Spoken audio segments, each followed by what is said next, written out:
In this video, we're going to talk about how you can play a video on your stage screen while running lyrics on your audience screens at the same time.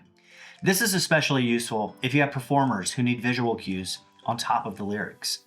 But it's a great workflow for any team that wants to keep those two outputs independent. Let's walk through how to set it up. The key to making this work is keeping your slide control intact. To do that, we're going to put the stage display video into the props layer. That way, when your presentation starts sending to the main outputs, you can add a prop action to your first slide, and the video and slides will work in parallel with each other automatically. Next, you'll need to create a placeholder audience screen for the props video to play on. To do that, go to Screens, Configure Screens, and click the plus sign next to Audience.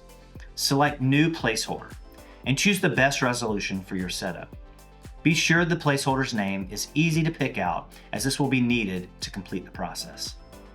Once that's created, go to Screens, Edit Looks in the menu bar, and click the plus sign next to Presets to add a new look. Adjust the look for this section of your service so that the prop layer is only assigned to that placeholder screen and nowhere else. This is what allows the video to play without interrupting your slides. Now, you'll need to create a new stage layout. Go to Screens, Edit Layouts in the menu bar.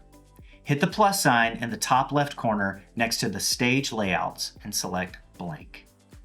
Name it something that is easy to reference for later, like Video for Stage Screen.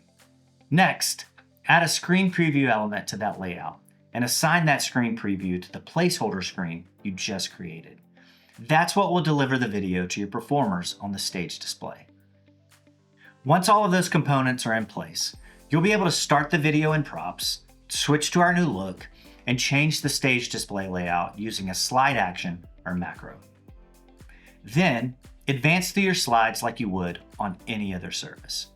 If you run into any challenges with your setup, please reach out to our amazing support team. Thanks for watching, and we'll see you in the next video.